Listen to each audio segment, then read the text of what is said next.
নমস্কার বন্ধুরা, আজকে আমি একটা 3 মিনিটের শর্ট ভিডিও নিয়ে চলে এলাম। তো বন্ধুরা, আজকে আমি যেটা দেখাবো, চারা চারা আর সঙ্গে কম্পোস্ট, টু ইন ওয়ান, দুটোই কিন্তু একসাথে কাজ করবে। তো কী কী চারা আছে? লাউ আছে, কুমড়ো আছে, আর উচ্ছে আছে, শশা আছে, আর সঙ্গে পুঁই শাক আছে। তো বন্ধুরা, আমরা কম্পোস্ট একসাথে কিভাবে আমরা তৈরি করে নিতে হবে ঘরোয়াভাবে।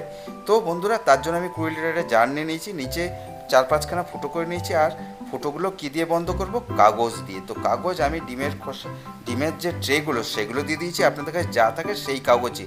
আর অবশ্যই একটু জায়গাটা একটু একটু মানে একটু ডিপ টাইপের নেবেন, তাহলে কিন্তু আমরা বেশি করে কম্পোস্ট তৈরি করতে পারবো। তো দেখুন, 2-10 দিন এইভাবে যদি রেখে দেন, আপনাদেরও কিন্তু এভাবে খোসা কিছু জোগাড় হয়ে যাবে।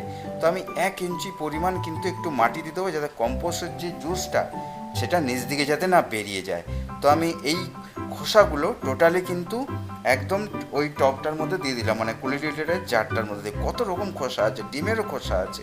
তো একদম আমরা এইভাবে ফ্রি টোটাল ফ্রিভাবে কিন্তু আমরা বানিয়ে নিতে পারি। তো আমাদের সব দেওয়া হয়ে গেছে।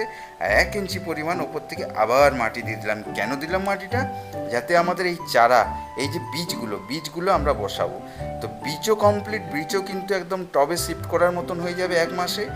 আর কম্পোস্টটাও কিন্তু তৈরি হয়ে যাবে, মানে যে কটা আমরা বীজ লাগাচ্ছি তার কম্পোস্ট কিন্তু এখান থেকেই আমরা পেয়ে যাব। তো ফেলে দেওয়া জিনিস নিয়ে আমরা এটা করে নিতে পারি। তো তার জন্য অবশ্যই বীজগুলো সবসময় ছুচুলো দিকগুলো ওপর দিকে লাগাবেন, তাহলেই কিন্তু খুব শীঘ্রই কিন্তু বীজ থেকে চারায় কিন্তু পরিণত হবে।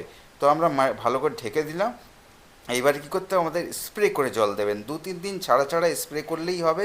তাহলেই কিন্তু খুব শীঘ্রই চারা বেরোবে, আর কম্পোস্টও কিন্তু তৈরি হয়ে যাবে। আর রাখবেন কোথায়?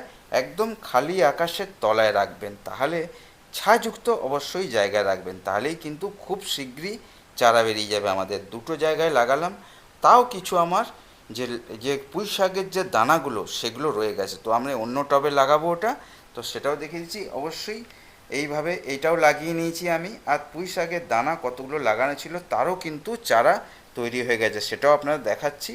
তো অবশ্যই এইভাবে করতে পারলে একদম ফ্রি টোটালি। তো বন্ধুরা, যদি আমার ভিডিওটা দেখে কোনো উপকৃত হন তো অবশ্যই লাইক করে দেবেন। আর আমার চ্যানেলে যদি নতুন হয়ে থাকেন, সাবস্ক্রাইব করে বেল আইকনটা অন করে দেবেন, তার কারণ গাছ বিশেষ সব ভিডিও ছাড়ি নোটিফিকেশানে আপনার কাছে পৌঁছে যায়। বন্ধুরা, টাটা, বাই বাই।